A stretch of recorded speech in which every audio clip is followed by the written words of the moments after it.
किसने देखा है, क्या पता कल हो या ना हो। आज जीने की इस फंडे ने हमारी मनी हैबिट्स पर काफी असर डाला है, कुछ बुरा कुछ अच्छा।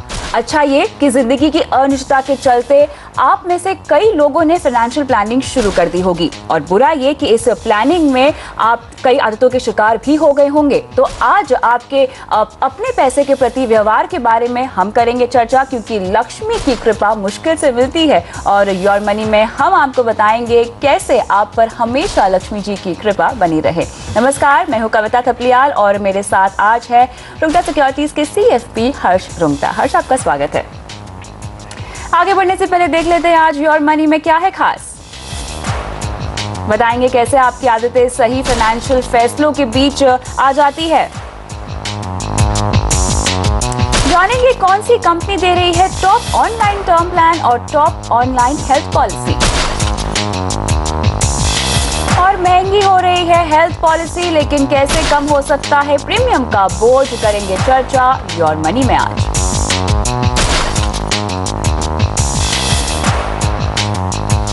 शो की शुरुआत करने से पहले आइए जान लेते हैं कि लोगों की स्पेंडिंग हैबिट्स कैसी है, खासतौर से अपनी फाइनेंशियल प्लानिंग करने के बाद उनकी खर्च करने की आदत कैसी है और किस तरह का एटीट्यूड वो रखते हैं अपने पैसों के प्रति। हमारे साथ राशि है जो अपनी आदतों के बारे में कुछ बताना चाहती हैं। राशि, बताएं। जैसे कि मैंने अपने लॉन्ग टर्म्स गोल की शुरुआत कर दी है, लेकिन जब पैसे को मैनेज करने की बात आती है या उसे खर्च करने की, तो अक्सर हम अपने दिल की सुनते हैं। जैसे अगर मैं शॉपिंग करने जाती हूँ, चाहे ऑनलाइन हो या फिर मार्केट जाकर, मैं हमेशा प्राइस कंपेयर करती हूँ और ऑब्वियसली सस्ते प्रोडक्ट जो है वो मुझे ज़्यादा अट्रैक्ट करते हैं, क्योंकि मुझे लगता है कि मैं कम प्राइस में एक नहीं दो नहीं काफ़ी चीज़ें ले सकती हूँ। इसके अलावा कविता, जो फ्री वाला फैक्टर होता है ना, वो मुझे काफ़ी अट्रैक्ट करता है और अक्सर मैं वो चीज़ लेने पर जल्दी फैसला ले लेती हूँ जिसके साथ मुझे काफी कुछ या कुछ भी फ्री मिल रहा हो, भले आगे मैं उस चीज को यूज करूं या ना करूं। इसके अलावा मेरे लिए जो इंस्टेंट प्लेजर्स होते हैं वो काफी कुछ मैटर करते हैं, चाहे वो घूमने की बात हो या पार्टी करने की। जैसे अभी मेरे अकाउंट में हाल फिलहाल कुछ पैसा इकट्ठा हो गया है और मैं सोचने लगी हूं कि मैं जल्दी से एक फॉरेन वेकेशन बुक कर लूं, लेकिन हाँ, मुझे पता है कि इस फॉरेन वेकेशन के बाद थोड़े समय तक मेरे बजट पे थोड़ा बहुत प्रेशर जरूर दिखेगा।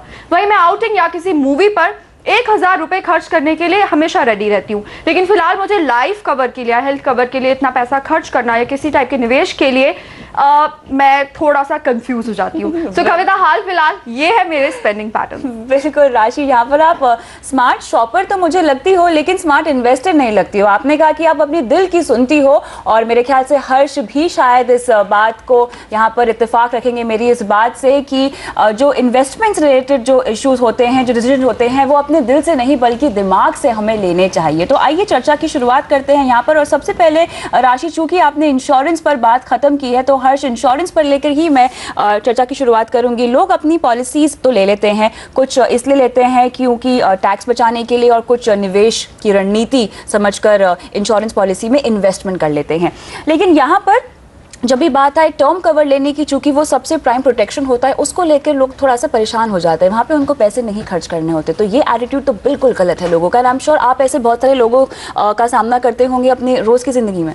एब्सोल्युटली कविता, हम बात कर रहे हैं इंश्योरेंस खरीदने की, और इंश्योरेंस खरीदने के बाद हम बात करें कौन से प्रोडक्ट लेने की। अगर हम एक मैन्युफैक्चरर को ले लें, एक इंसान, एक इंडिविजुअल जिनका मैन्युफैक्चरिंग यूनिट है, इनवेरिएबली उनके पास अपनी फैक्ट्री का इंश्योरेंस होता है, जिसमें फायर, थेफ्ट, कोई भी डैमेजेस या इसकी वजह से नुकसान होता है, उसका इंश्योरेंस करते हैं। आप गाड़ी का इंश्योरेंस करते हैं, क्योंकि अगर कुछ गाड़ी का एक्सीडेंट हो गया या खो गई तो आपको उसके पैसे मिलते हैं। अब यही चीज़ अगर इसी इंसान से आप कहेंगे कि आप टर्म पॉलिसी लीजिए, तो बोलेंगे एंड में मुझे कुछ मिलता नहीं है वापस। बिल्कुल। तो आप जब फैक्ट्री का इंश्योरेंस करते हैं और कुछ नुकसान नहीं होता है, तो वो भी आपका कॉस्ट है। तो हम चीज़ों को इंश्योर कर लेते हैं, लेकिन अपने आप को नहीं करते। जो चीज़ों का जो डैमेज होता है, उससे हमें फाइनेंशियल लॉस होता है। लेकिन अगर एक अर्निंग मेंबर फैमिली का नहीं हो, तो फैमिली को क्या फाइनेंशियल लॉस होता है, इसका तो हम कैलकुलेशन कर ही नहीं सकते हैं। तो टर्म इंश्योरेंस ज़रूरी है। जैसे राशि ने कहा, 1000 रुपये अगर आप एक मूवी की आउटिंग के लिए जाते हैं, 1000 रुपये आपका मिनिमम लग ही जाता है।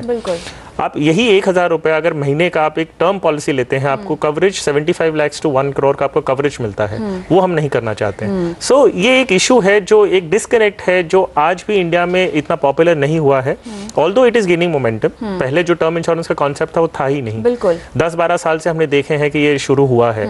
सो होपफुली हर इंसान के पोर्टफोलियो हम देखेंगे पहले टर्म इंश्योरेंस होगा और फिर अगर कोई सेविंग्स प्रोडक्ट ऐड किया जाता है। एक इंटरेस्टिंग एस्पेक्ट ये भी है यहाँ पर, एक इंडिविजुअल है वो इतना काम करता है, इतनी मेहनत करता है अपने एम्प्लॉयमेंट में तरक्की के लिए, इनकम बढ़े उसके लिए, ये होने के बाद जब पैसे एक्स्ट्रा अप्रेजल हो जाता है, आपकी इनकम बढ़ जाती है, हम करते क्या है, हमारे कोई रिलेटिव या कोई चाचा के बेटे, कोई मामा के बेटे आपके इंश्योरेंस एजेंट बन जाते हैं। बिल्कुल और आप उन्हें ऑब्लाइज करने के लिए आप एक पॉलिसी खरीद लेते हैं। कई लोगों के साथ होता है। बिल्कुल अब क्या होता है कि आप किसी को ऑब्लाइज कर रहे हैं, most ridiculous thing to do, आप अपनी इतनी मेहनत से पैसे कमाते हैं Exactly. और वो आप ऐसे ही कोई चीज पॉलिसी खरीद लेते हैं जो आपको पता ही नहीं क्या है और आपको जरूरत ही नहीं है, सिर्फ क्योंकि आपको किसी और को ऑब्लाइज करना है, क्योंकि उनके टारगेट्स हैं, तो आप वो पॉलिसी में पैसे निवेश कर रहे हैं। सो इट एक बिहेवियर जो हम बात कर रहे हैं, मनी हैबिट्स की बात कर रहे हैं, एक तरफ आप इतनी मेहनत करते हैं कमाई बढ़ाने के लिए, आप सैक्रिफाइसेस करते हैं, और दूसरी तरफ आप वही पैसे ऐसी जगह पे दे देते हैं जहाँ पे उसका कोई रिटर्न ही नहीं है या कोई मतलब ही नहीं है, आप ऐसे खर्चा कर रहे हैं, तो कनेक्ट नहीं हो रहा है। बिल्कुल। सो आप अगर आपकी इनकम बढ़ती है, ये जरूरी है कि आप उसे सेव भी अच्छी तरह करें। So money saved is money earned, money well invested is wealth created. Absolutely absolutely. यहाँ पर इन्वेस्टमेंट्स पर ही आते हैं, इंश्योरेंस की तो हमने बात कर ली है, लेकिन इन्वेस्टमेंट को लेकर भी लोगों में बिल्कुल भी क्लैरिटी नहीं है। यहाँ पर जिस चीज़ में, जिस इन्वेस्टमेंट में उनको नुकसान हो रहा हो, उसमें उम्मीद हमेशा रहती है कि चलो आगे चल के कुछ सालों में तो इसमें से कुछ ना कुछ मुनाफा निकल ही जाएगा, और वो हमेशा उस इन्वेस्टमेंट में बने रहते हैं, जबकि जिस इन्वेस्टमेंट में आपको नुकसान हो रहा हो, सबसे पहले आपको उसमें से निकल जाना चाहिए। कविता, एक एग्जांपल के साथ हम ये चीज़ समझते हैं। एक इंसान है जो हॉर्स रेसिंग का जो उनका बिजनेस है, उनके पास 2 हॉर्सेज हैं, 2 घोड़े हैं। एक है जो बीमार है और उनका परफॉर्मेंस अच्छा नहीं रहा है, कोई भी रेसेस में आप अगर पार्टिसिपेट करते हैं वो जीतता ही नहीं है। उनके बाद एक दूसरा घोड़ा है जो हेल्दी है, जो परफॉर्मेंस पास रिकॉर्ड देखेंगे तो वो हमेशा रेसेस जीतता आया है। अगर ये सिचुएशन में अगर ये इंसान को अगर एक घोड़ा बेचना हो, तो कौन सा घोड़ा बेचेंगे आप? जो बीमार है, जो परफॉर्म नहीं करता है। नेचुरली आप अच्छे वेल परफॉर्मिंग जो घोड़ा है उसको तो बेचेंगे नहीं। बिल्कुल। लेकिन यही बिहेवियर आप अगर इन्वेस्टमेंट्स में देख लें, इसका बिल्कुल विपरीत होता है। एग्जैक्टली ऑपोजिट होता है। आपके पास अगर लिस्ट ऑफ स्टॉक्स हैं, अगर आपने शेयर्स खरीद रखे, 2008 में जो बुल रन था उसमें आपने देखा होगा कि इतने सारे स्टॉक्स इन्वेस्टर्स ने खरीदे थे जिनके भाव आज तक आए नहीं है। अगर उन्होंने स्टॉक्स अगर इन्वेस्टर बिहेवियर देखें, एक आध स्टॉक जो अगर प्रॉफिट में होगा, अगर उन्हें मार्केट से एग्जिट करना है, पहला काम वो करेंगे जो परफॉर्मिंग जो जिसका प्राइस ज्यादा है, जिसमें उनको प्रॉफिट हो रहा है, वो स्टॉक बेच देंगे, और जो परफॉर्म नहीं कर रहा है, जिसके भाव 1/10 हो गए हैं, वो उनके पोर्टफोलियो में आज भी पड़े होंगे, ये उम्मीद में कि ये भाव अगर एक साल पहले अगर 2008 में अगर ये 100 रुपए का था, आज ये 20 रुपए है, तो कभी ना कभी 100 रुपया वापस आएगा। ऐसा कोई भी लिस्टिंग एग्रीमेंट में कंपनी या तो आपको भी नहीं बताती, ना ही स्टॉक एक्सचेंज को बोलती है कि एक बार कोई भाव आएगा वो वापस आने वाला है। सो साइकोलॉजी हमारी ये होती है, हम जो नॉन परफॉर्मिंग एसेट्स हैं वो हमारे पास रख लेते हैं, और जो परफॉर्मिंग एसेट्स हैं वो हम बेच देते हैं। सो बेसिकली ये इंपॉर्टेंट है कि आप अपने लॉसेस को कट करें, अपने प्रॉफिट्स को नहीं।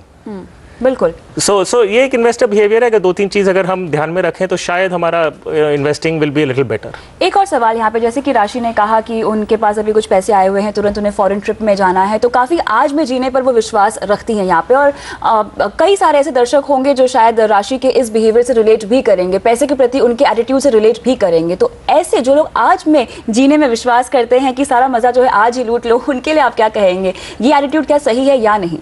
देखिए, आप पैसा कमाते हैं, थोड़ा खर्चा आपको हक बनता है कि आप अपनी जरूरतों के लिए, अपनी शौक के लिए आप खर्चा करें, वो उसमें कोई डाउट नहीं है।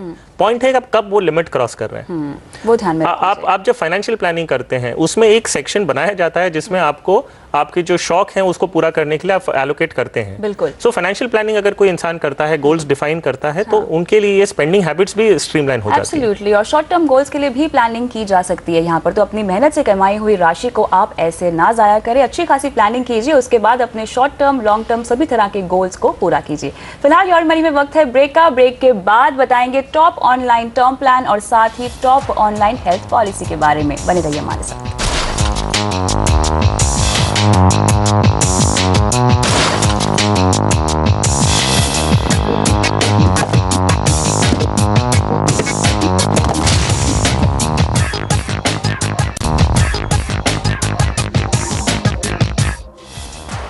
मनी में आपका फिर से स्वागत है। आज हमारा फोकस अब होगा इंश्योरेंस से जुड़े सवालों पर और मेरे साथ बने हुए हैं हर्ष रुंगटा। लेते हैं हमारे पहले दर्शक का सवाल। यहाँ मुंबई से मनीष कुमार तिवारी हमारे साथ फोन लाइन पे हैं।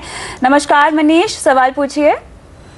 जी मैम, मेरा क्वेश्चन मैंने 3 डाला था उधर। जी जी जी, तो मेरा को टर्म इंश्योरेंस लेना था। आपको टर्म इंश्योरेंस चाहिए और जो कवर आप ढूंढ रहे हैं वो है 10 से 15 लाख का, राइट? जी सर। ठीक है, इसके अलावा आपके पास कोई मेडिक्लेम पॉलिसी है या वो भी लेनी है? मेडिक्लेम पॉलिसी कोई नहीं है अभी तक। वो भी आपको लेनी है, ठीक है। इसके अलावा निवेश से जुड़ा हुआ भी आपका कोई सवाल है? आपको शायद 2 साल के बाद 2 लाख रुपए कहीं पर निवेश करने हैं, आपको चाहिए होंगे, माफ कीजिएगा। मैंने हाँ जी, शॉर्ट टर्म में के लिए लिखा 2 से 3 लाख मेरे को 3 साल बाद चाहिए। ठीक है। आपके पास कोई LIC पॉलिसी है? LIC का एक जीवन सरल है। जीवन सरल है और उसमें आप कितना प्रीमियम देते हैं? उसमें मैं 3 से 39 मतलब 6 मंथ का देता हूँ, मतलब टोटल 7200 है पर ईयर। ठीक है। साथ ही आपने किसी में SIP भी कर रखी, किसी म्यूचुअल फंड में? जी सर, अभी एक्सिस से लाख कम है, फंड में 1500 का SIP है। आपको नाम पता है फंड का? Axis equity long term. Axis equity long term, ठीक है। चलिए आपकी प्लानिंग की शुरुआत करते हैं। यहाँ पे हर्ष, इनकी इनकम सालाना है 2.25 लाख रुपए और अब तक जो ये कह रहे हैं इन्होंने सिर्फ LIC की पॉलिसी ले रखी है और इन्होंने यहाँ पे सिर्फ एक SIP की शुरुआत की है एक फंड में। अच्छा कदम है। 27 साल के हैं ये और अपने लिए टर्म इंश्योरेंस प्लान लेने की सोच रहे हैं। कुछ रिसर्च उन्होंने की हुई है जिसके तहत ये कह रहे हैं कि इन्हें ऑनलाइन टर्म प्लान ही लेना है। तो कौन सी कंपनी सबसे बेस्ट होगी? वेल मनीष जी, आप online policy HDFC, ICICI, Kotak या SBI, इन 4 में से कोई भी कंपनीज की आप पॉलिसी ले सकते हैं।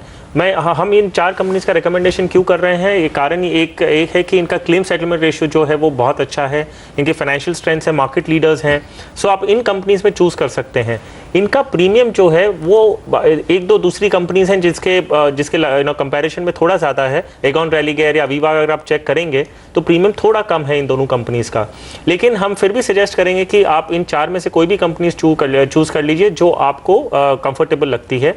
कारण मैंने आपको ऑलरेडी बता दिया कि आपको क्यों इन 4 कंपनीज में जाना चाहिए। ज़रूरी है कोई भी इंश्योरेंस में कि आपको क्लेम मिले और अगर मार्केट लीडर्स ने आपको अगर एक इंडिकेशन दिया है कि वो क्लेम सेटलमेंट करते हैं तो आपका जो पर्पस है इंश्योरेंस खरीदने का वो पूरा होता है। दूसरी आपका जो सवाल था वो था एक मेडिक्लेम पॉलिसी में, हेल्थ इंश्योरेंस पे। आप अपोलो म्यूनिक ईजी हेल्थ या तो टाटा AIG के मेडी प्राइम, इन दोनों पॉलिसीज में से आप सिलेक्ट कर लीजिए आपको कौन सी पसंद है। आपको जो कवरेज चाहिए था अपने मेल में आपने बताया था 2 से 3 लाख है और मेरे ख्याल से अपोलो म्यूनिक उनकी प्रेफरेंस भी है, उन्होंने कुछ रिसर्च वर्क कर रखी है। एब्सोल्युटली। तो अगर ये अपोलो म्यूनिक से कंफर्टेबल है, ये डेफिनेटली ले सकते हैं क्योंकि फीचर्स जो हम अगर कंपैरिजन में देखते हैं टाटा AIG और अपोलो की फीचर्स लगभग सेम है। मेन एक इशू जो चेक करना चाहिए था इन दोनों पॉलिसीज में वो ये है कि इन दोनों पॉलिसीज में कोई भी सब लिमिट नहीं है रूम रेंट्स पे। अगर ये 3 लाख की पॉलिसी लेते हैं तो अगर आप कोई भी दूसरी पॉलिसी लेते हैं जिसमें अगर 1% ऑफ सम इंश्योर्ड आपका रूम रेंट के लिमिट्स होता है, विच मींस आप 3000 के ऊपर के अगर रूम में रहते हैं तो आपके जो क्लेम सेटलमेंट होता है वो प्रोपोर्शनेटली होता है। अच्छा, अगर आप 5000 वाले रूम में रहे और 3000 आपके एंटाइटलमेंट थी 1% ऑफ सम इंश्योर्ड, तो जो 2000 रुपया तो रूम रेंट पे कम मिलेगा, उसके प्रोपोर्शन में OT चार्जेस भी रूम की कैटेगरी से लिंक होते हैं। सो आपको सारे खर्चे उसी प्रोपोर्शन में मिलेंगे as if you were staying in a 3000 rupees room. और अपोलो म्यूनिक जो इन्होंने चूज किया है उसमें वो सब लिमिट नहीं है। अच्छा, तो ये तो अच्छी बात है। है। ये इन 2 पॉलिसीज में कोई भी चूज कर सकते हैं। एक फैक्टर जो मनीष जी आप ध्यान में रखिएगा वो ऐसा करिएगा कि आप अपनी जो विसिनिटी आप जो जहाँ रहते हैं वहाँ पर जो हॉस्पिटल्स में आप अगर ट्रीटमेंट ले सकते हैं, पॉसिबली अगर कुछ होता है आपको तो आप चेक करिए कि अपोलो या टाटा में से किसका नेटवर्क, कौन से एम्पैनलमेंट, कौन सी हॉस्पिटल कैशलेस के एम्पैनलमेंट में है और फिर उस बेसिस पे आप चूज करिएगा तो आपके लिए क्लेम के टाइम में सेटलमेंट ज़्यादा इजी होगा। बिल्कुल हर्ष, यहाँ पे इनको 2 लाख रुपए भी चाहिए 2 साल के बाद। SIP इन्होंने एक ही शुरू कर रखी है, आपको लगता है इनको पैसे बढ़ाने की ज़रूरत है? अगर हम SIP देखें तो आई डोंट थिंक उन्होंने SIP इस नज़रिए से लिया है कि 2 साल बाद इन्हें यही कॉर्पस यूज़ करना है, क्योंकि 2 इयर्स के लिए आप अगर SIP कर रहे हैं रिकमेंडेड नहीं होता है। अगर इन्हें 2 लाख 2 साल बाद चाहिए तो ये एक रिकरिंग डिपॉजिट करें तो ज़्यादा बेहतर होगा, क्योंकि अगर हम शॉर्ट टर्म की बात करें एक थोड़ी स्टेबिलिटी रहेगी, उन्हें श्योरिटी रहेगी कि 2 साल बाद कितना रुपया मिलने वाला है। आपको फिर रिकरिंग डिपॉजिट में एक इंटरेस्ट रेट पहले ही बता दिया जाता है। सो अगर ये 7500 रुपीज़ इन्वेस्ट करते हैं तो आपको 2 साल में आपके 2 लाख रुपए रुपए इकट्ठे हो जाने चाहिए। या तो आप बैंक में अपनी जो भी बैंक है उसमें जाके पूछ लीजिए कि 2 साल बाद आपको अगर 2 लाख रुपए चाहिए तो कितना आपको रिकरिंग डिपॉजिट का अकाउंट खोलना होगा, वो बैंक आपको सामने ही बता देगा। सो खाली इनकम टैक्स का प्रोविजन बना लीजिएगा, अगर आप टैक्सेबल लिमिट में होते हैं तो आपको टैक्स भी कटेगा और उस हिसाब से प्लान करके बने रह सकते हैं। Well I think as of now yes, as of now आप कंटिन्यू बने रहिए इसमें और इन्वेस्टमेंट की तरह ट्रीट करिए, लेकिन आगे जाते हुए इक्विटी का एलोकेशन आप बढ़ाइए क्योंकि आप 27 इयर्स के ही हैं सर। बिल्कुल, और अपने गोल्स भी थोड़े निर्धारित कर लीजिए। यहाँ पे आपने सिर्फ अपना एक ही गोल निर्धारित किया है जो है 2 लाख रुपए, जो आपको 2 साल में चाहिए। आगे चल के भी आपके काफ़ी प्लान्स होंगे। आप सिर्फ 27 साल के हैं मनीष, तो थोड़ा सा अपने इंश्योरेंस और इन्वेस्टमेंट पोर्टफोलियो पे काम कीजिए। तमाम सलाह आपको आज योर मनी की तरफ से दी जा चुकी है। फिलहाल वक्त है ब्रेक का। ब्रेक के बाद आपको बताएंगे महंगी हो रही है हेल्थ पॉलिसी, लेकिन कैसे कम हो सकता है प्रीमियम का बोझ। पूरी खबर इस ब्रेक के बाद।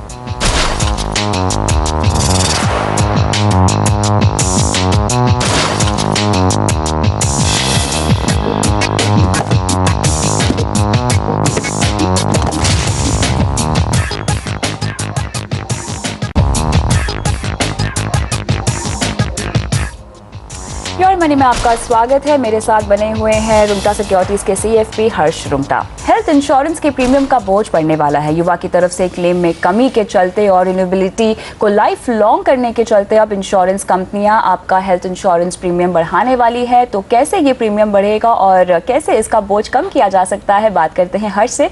हर्ष, जाहिर तौर पर हम देख रहे हैं US में ओबामा केयर भी इसी परेशानी से जूझता हुआ हमें दिखाई दे रहा है। तो जानना चाहूंगी मैं आपसे कि ये कदम इंश्योरेंस कंपनी के लिए कितना अनिवार्य था। यहाँ पे मेरे ख्याल से जो IRDA की गाइडलाइंस आ चुकी है उसी के तहत ये बढ़ाए जा रहे हैं। वेल कविता, जो पब्लिक सेक्टर एंटरप्राइजेज हैं उन्होंने तो एक्चुअली अगस्त 2013 में ही प्रीमियम सारे बढ़ा दिए थे। अगर हम देखें लास्ट जो प्रीमियम पब्लिक सेक्टर यूनिट्स ने जो रिवाइज किए थे वो 2007 में थे। उसके बाद आज तक 2013 तक ये चेंजेस नहीं किए गए थे, लेकिन कॉस्ट ऑफ मेडिकल ट्रीटमेंट जो है वो इतना एक्सपोनेंशियली बढ़ चुका है कि वो प्रीमियम में, वही प्रीमियम में आपको ज्यादा क्लेम देना पड़ रहा है फॉर द सेम ट्रीटमेंट। सो ये invariable, I mean it was inevitable now कि वो प्रीमियम उनको बढ़ाना ही था।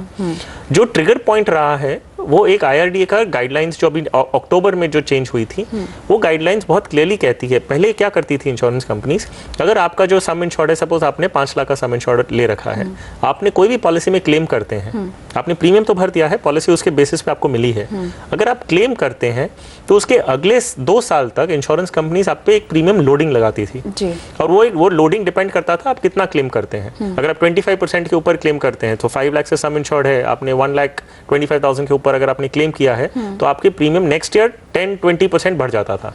सो ये लोडिंग का जो कॉन्सेप्ट था इलॉजिकल था। आपने प्रीमियम भरा है तभी आपको सम इंश्योर्ड मिला है, ठीक है। सो ये चीज IRDA ने क्लियरली स्पेसिफाई कर दी है कि आप लोडिंग नहीं लगा सकते।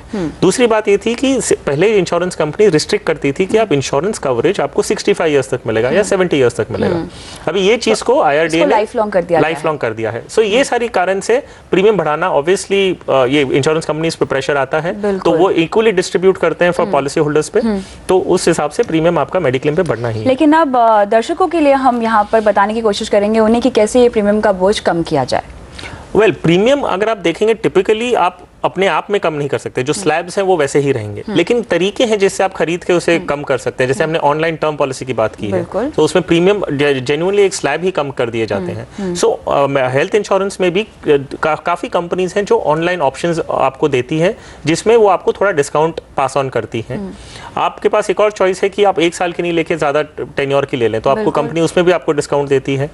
एक तरीका जो है आप कर सकते हैं कि अगर आपका टोटल रिक्वायरमेंट आपका 10 या 15 लाख का है तो आप 15 लाख की पॉलिसी ना लें, आप 5 लाख की आप बेस पॉलिसी ले लें और 10 लाख की आप सुपर टॉप अप पॉलिसी ले लें, एक टॉप अप पॉलिसी ले लें, तो उसका जो प्रीमियम होता है वो पूरा कॉम्बिनेशन में वो कम होता है। सो ये एक तरीके हैं थोड़े जिसमें आप अपना प्रीमियम का बर्डन कम कर सकते हैं, लेकिन वो डिफरेंस मार्जिनल होगा। आपको बहुत मेजरली आप कहेंगे कि आपका प्रीमियम 50% या 60% कम हो जाए, वो नहीं होता। सब लिमिट ऑप्शन में प्रीमियम पर 10 से 30% तक की यहाँ पर बचत हो सकेगी, क्या ये सही होगा यहाँ पर?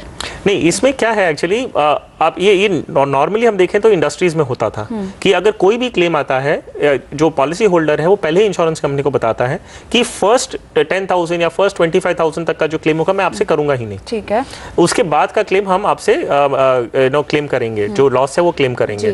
सो यही कॉन्सेप्ट अभी मेडिक्लेम में भी कई कंपनीज ने इंट्रोड्यूस किया है कि आप उनसे कहते हैं कि अगर 20,000 तक का हॉस्पिटलाइजेशन एक्सपेंसेस मैं आपसे मांगूंगा ही नहीं, तो कंपनीज वो चीज आपको थोड़ा प्रीमियम डिस्काउंट के तौर पे आपको देती है। बट ये बहुत एक्चुअली एक्टिवली इंडिविजुअल प्रोडक्ट्स में नहीं आया है अभी तक, मेडिक्लेम में नहीं आया है, but I think it will come over the due course of time. तो यहाँ पे ज्यादा तरीके तो नहीं है, लेकिन फिर भी अगर इन छोटी छोटी बातों को आप ध्यान में रखें तो आपका जो प्रीमियम का बोझ है वो काफी हद तक यहाँ पर कम हो सकता है। बहुत बहुत शुक्रिया आज शो पर आने के लिए हर्ष।